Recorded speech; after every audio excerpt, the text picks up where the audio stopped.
Bonjour Jérôme, tu es marié avec Laure, une femme bipolaire de 50 ans, et vous avez 2 enfants. Quels ont été tes sentiments face au changement d'humeur soudain de Laure? J'ai eu la peur quand elle est en phase basse. J'ai eu la peur qu'elle me quitte, puisqu'elle a des tendances, elle a des tendances noires, et donc quand ça va pas, ben, ça clash et elle veut, elle parle le divorce, elle parle quitter la maison, tout abandonner, parce que c'est, en fin de compte, c'est pas elle, c'est la maladie qui fait que ça, elle réagit comme ça. Donc maintenant, je le gère mieux. Mais au début, oui, j'ai eu la peur de ça. Et puis, eh ben, ça crée le stress, ça crée l'anxiété, ça crée, ça crée, oui, tout ça. On se remet en question de savoir si on a, est-ce qu'on a mal agi, est-ce qu'on a dit un mot qui a blessé. Donc nous aussi, on se remet en question en tant qu'aidant de savoir si on a blessé la personne ou pas. Qu'as-tu ressenti vis-à-vis des phases maniaques? En phase maniaque, je dirais plutôt le stress. Le stress que ça va trop vite. Et le stress, c'est qu'elle fasse on va dire comme un burn-out, parce que ça va trop vite et elle n'a pas le temps de réfléchir. Comment as-tu réagi face à l'irruption d'une phase maniaque?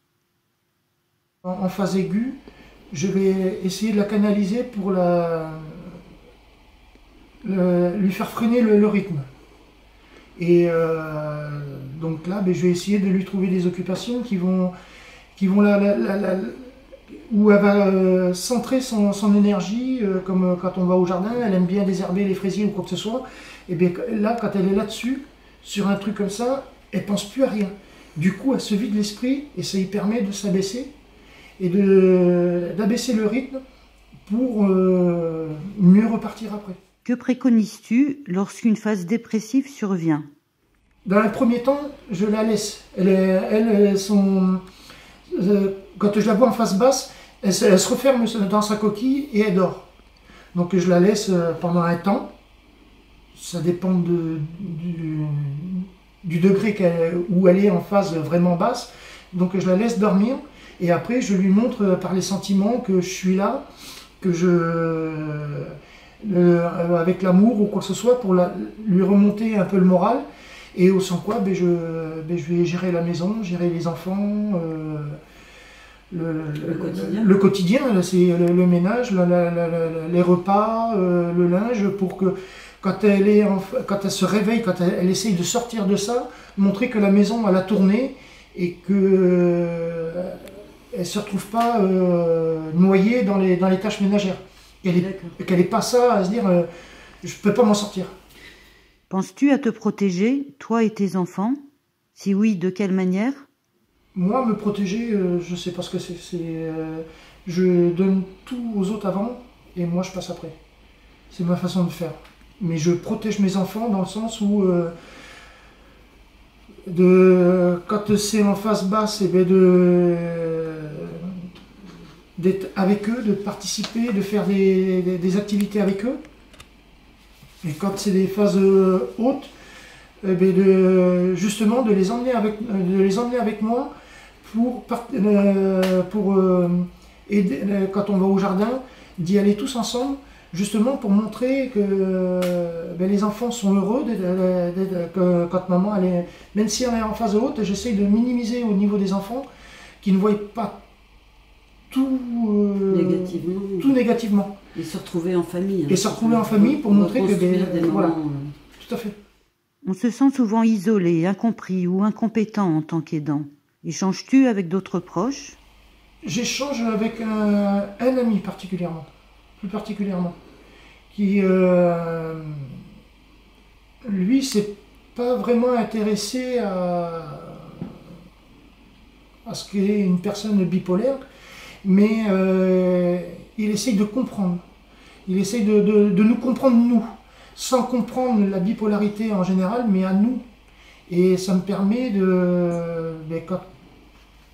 quand j'ai la soupape qui est prête à éclater, d'aller le voir et puis de pouvoir parler. De pouvoir parler de ça, et puis des fois, la pluie du beau temps, ça permet aussi de ne pas rester toujours dans le négatif, de parler d'autres choses qui permettent de s'oxygéner la tête et puis de pouvoir mieux repartir quand on revient à la maison. Y a-t-il d'autres personnes? Malheureusement non, parce que les gens ils connaissent pas la maladie, et pour eux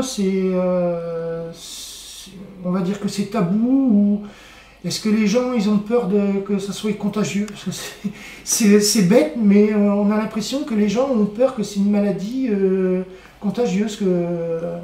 Donc les gens ils refusent de voir ça par manque d'information. Communiques-tu avec le psychiatre de ta femme? Avec son ancien psychiatre, oui, je parlais pas de sa maladie, mais je lui disais, elle vous dit pas tout. Parce que je vois qu'au fur et à mesure des rendez-vous, il y avait des sujets qui restaient entre parenthèses. Donc moi je l'appelais et je lui disais, elle vous dit pas tout, il y a des sujets, il faut creuser un peu.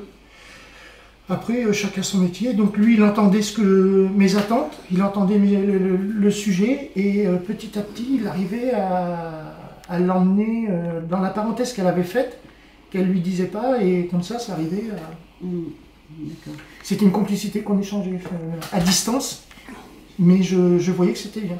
Et je vais faire la même chose avec celui-ci, parce qu'elle lui en a parlé, s'il était ouvert à me rencontrer pour que j'explique moi mon ressenti par rapport à ça, et il est tout à fait d'accord. Donc prochainement on va avoir un rendez-vous pour remettre ce lien-là.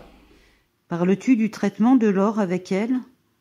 Au début, oui, on en parlait, parce que je voulais savoir le traitement, qu'est-ce que c'était un régulateur d'humeur, que je ne connaissais pas avant, parce que tout ça je ne connaissais pas. Donc elle m'a expliqué ce qu'était un régulateur d'humeur, ce qu'était pour la dépression, à quoi apporter chaque traitement. Donc après, avec le temps, le temps s'est installé et on n'en parle plus vraiment. Connais-tu des moyens de s'impliquer et d'impliquer ta femme face à la maladie? Non. Il y a un manque d'informations là-dessus, il manque des structures, il manque plein de choses là-dessus. Et c'est là qu'il faudrait qu'on arrive à trouver... J'aimerais trouver des organismes ou des